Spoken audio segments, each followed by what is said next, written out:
Hello everyone. It's been over a year since the last video, so I thought it would be a good time to have a look at the comments from the last video and to give you an update. So first of all, thanks for all those who watched the video, and I was really pleased to hear that people have found it to be useful. I also appreciate everyone's comments, questions, but also some of the positivity that was sort of shared in terms of people sort of sharing this experience.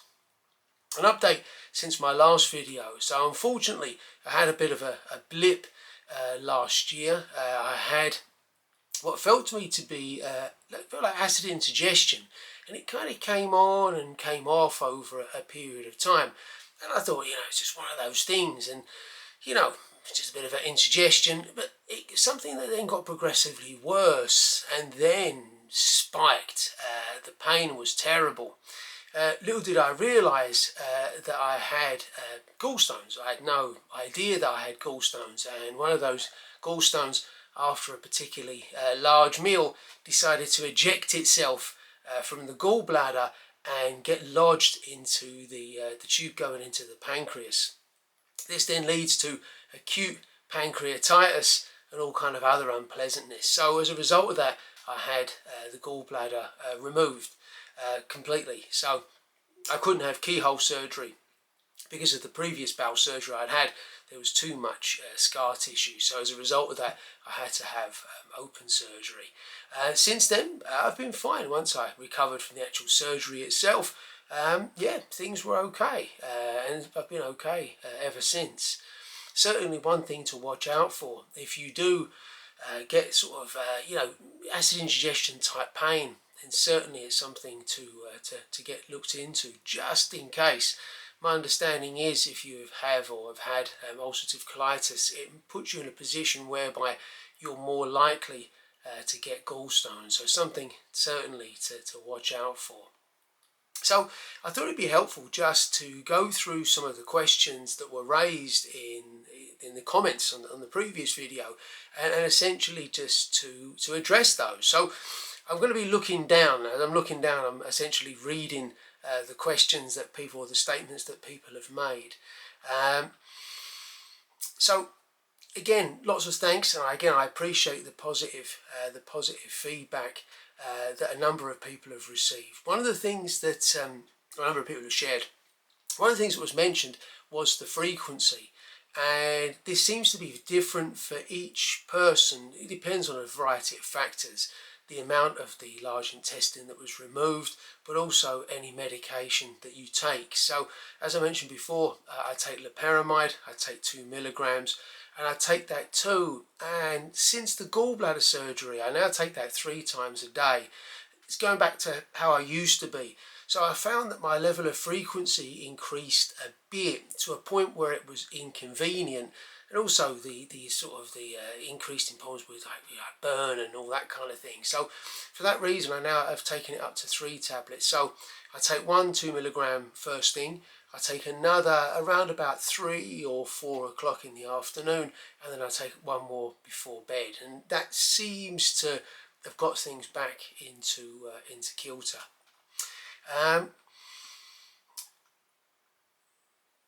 It seems that many people have had different problems and different issues, and as I said before in the last video, I'm in no position to give medical advice, and each person's experience seems to be very, very different in terms of tolerances, but also other direct and indirect health problems that people get as a result. Again, looking at the questions, somebody mentioned SIBO, and so somebody mentioned, have you experienced SIBO with your J pouch? And I had no idea what SIBO was, so I had to Google it. So basically, I looked at the symptoms, and it looks like something I've had in the past, but I suppose I would have just labelled it as a flare-up. And I mentioned here that those flare-ups in the past had been sort of frequent at times, and there was a time where I've not used it for some time now, chewable Pepto-Bismol, and I found when I had flare-ups, personally I found that they would put those flare-ups to an end quicker. Without the chewable Pepto-Bismol, you would find a flare-up could last days and days and days. So it kind of seemed to halt it quicker, which, as you can imagine, is a relief. Someone's put here that they had only recently had J-pouch surgery and were having trouble using the restroom, essentially because it hurts and because of the burning. And you know, one of the things is early on, obviously your frequency of going to the toilet is considerable, and as a result of that, the skin hasn't toughened up, and it does take time. It takes time for the skin to thicken, and you know, to get to a point where you're not in as much discomfort. I would definitely recommend using some form of barrier cream. As I mentioned in the previous video, I use Germaloids cream, which again, to form a barrier that also helps with reducing the pain. I also find it helps with the itching. But one thing I did mention in the comments was really being particular about being clean. So using flushable wet wipes and really being thorough. And again, that's a real key. It's really making sure that you're clean afterwards, because any residue will just antagonize, and it just aggravates.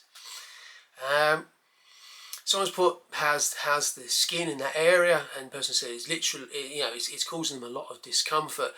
And yeah, as again, like with the previous comment, it does take a while, and it is a tough journey getting to that point where the skin thickens, and you can feel the skin is actually thickened in that particular area. For that reason, as it's getting repeatedly damaged, it then rebounds thicker. But yeah, unfortunately, it's something that does take quite some time. Somebody asked me about consistency, and also, do you need to get up in the night? So consistency, again, varies depending upon what I'm eating, but certainly it's loose, and it always will be.